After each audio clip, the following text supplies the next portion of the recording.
Today we are going to be talking about a new feel. We're going to be talking about sadness.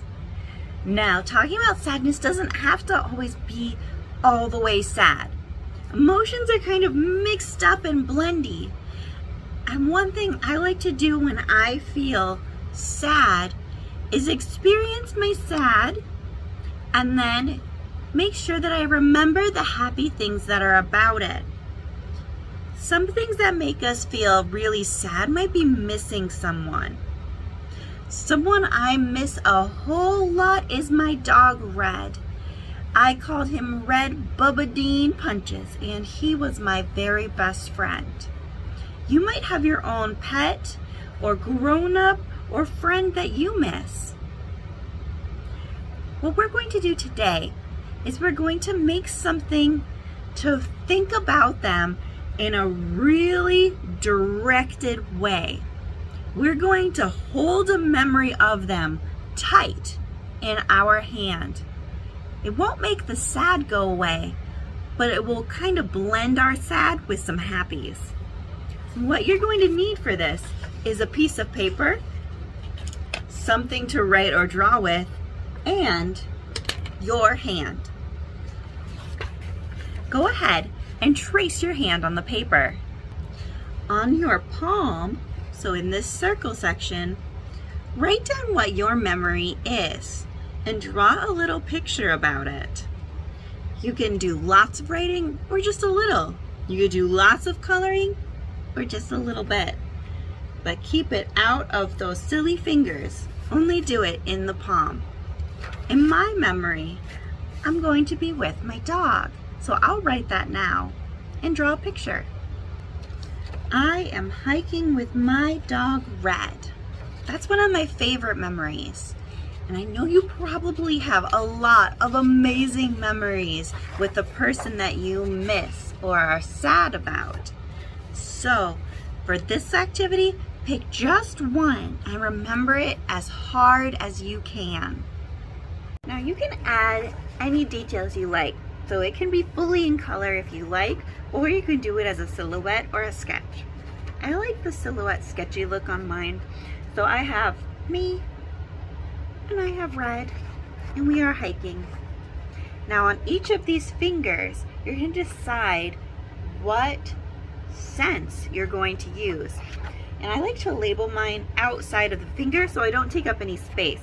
Because when we're finished, we're going to cut these out. So make sure all your writing is inside of here. Once they're all labeled, fill in just the inside of the finger for all of these senses that you have. Think about what you tasted. Now this might be a little weird to think about if you didn't eat anything on that day. So if you didn't, well, put something else there. Draw a picture.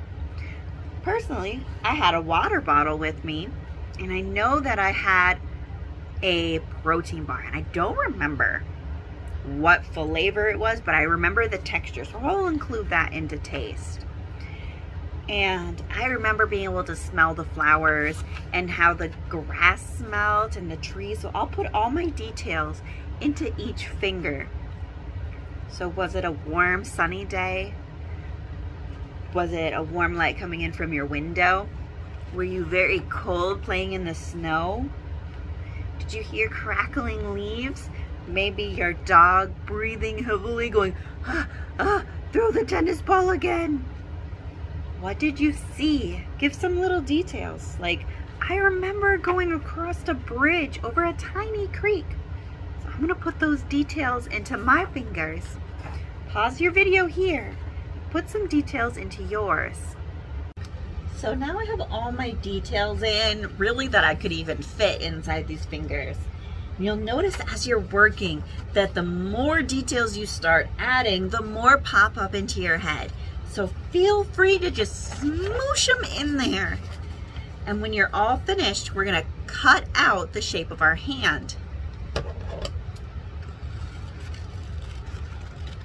It doesn't have to be totally perfect, but let's just make sure we don't cut any of our words off, right?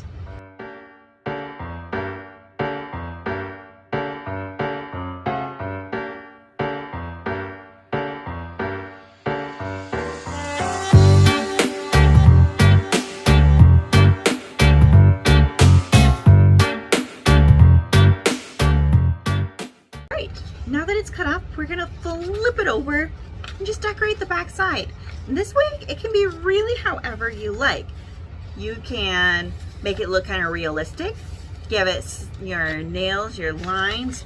You could give it a title if you wish, or you can decorate it however you like in bright rainbows of color. Whatever feels right for you, for your hand. Ready? Make it look pretty. So I went pretty minimalistic with my details. And next, going to fold in each one of these fingers. And how you fold it is really up to you. I'm just gonna fold them kind of straight down. It's not gonna look super realistic on this side. It might even look a little bit creepy.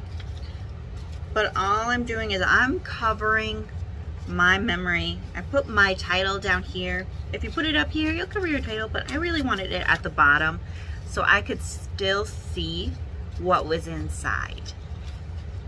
And that's it. Now it's a whole memory that I hold inside my hand. And that's all I have for you today, my friends. I hope that you enjoyed this project and that you make something wonderful. Have an awesome night. Bye.